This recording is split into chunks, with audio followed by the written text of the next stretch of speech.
Disability Pride, Diego Ozuna-Clark, Minnesota Council on Disability. Disability pride was not something I understood in my life until much later. Growing up, my mother was my biggest supporter and my ally. She encouraged me to break down barriers, to challenge the systems. She embraced me being deaf, encouraged me to learn American Sign Language, took me to deaf events when I was a kid, and so much more. My mother made sure that I had the services and resources I needed as a deaf child. And that's wonderful. But somehow for myself, I grew up struggling with the idea of being a deaf person living in a hearing world. I did not want to be different. I did not want to be deaf. My parents were hearing.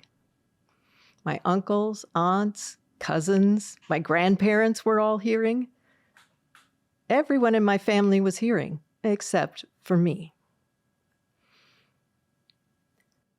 For the longest time, I was bitter about my identity, feeling like I was dealt a crappy hand.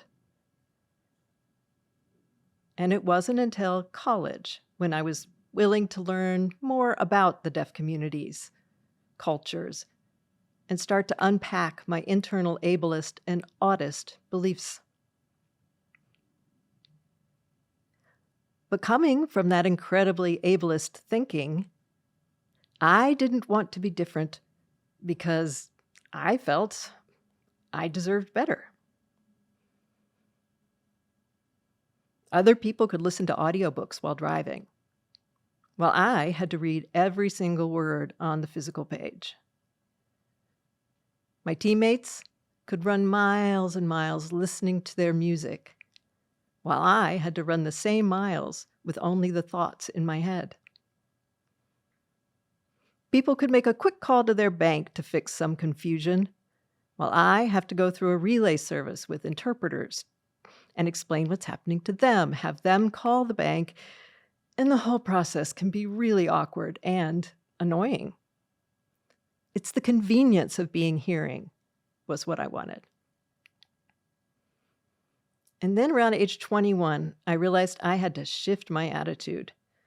And it took me exactly one course on disability history and culture to change my entire belief system.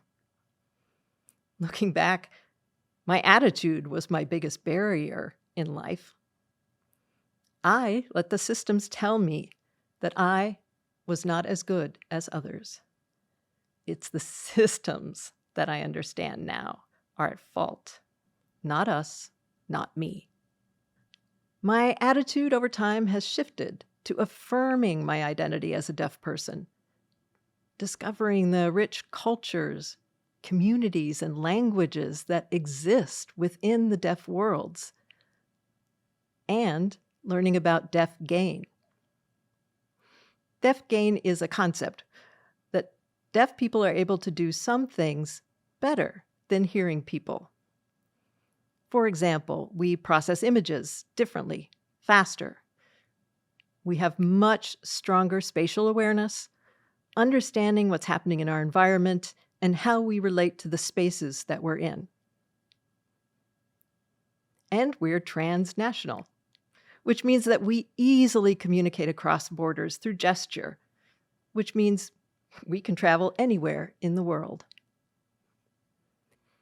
There are so many ways to be deaf, and we are not what I used to think, missing out on something, but we're living the way that we were supposed to through our hearts.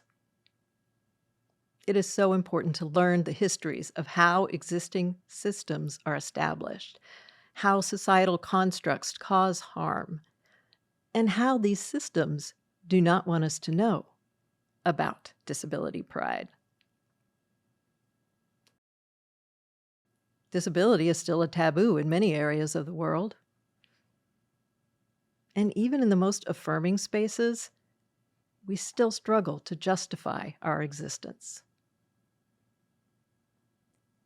being disabled is a natural part of the biological systems, and it's the societal system that leads us to think that it's not and promotes those ableist norms. Disability Pride Month is an opportunity for everyone to learn disability histories, understand the fight for our rights, and continue to challenge those systems. We're here, and we're not going anywhere. MCD thanks Diego Ozuna-Clark for sharing their Disability Pride story. For more information about disability rights and resources, call 651-361-7800 or email council.disability@state.mn.us. Minnesota Council on Disability.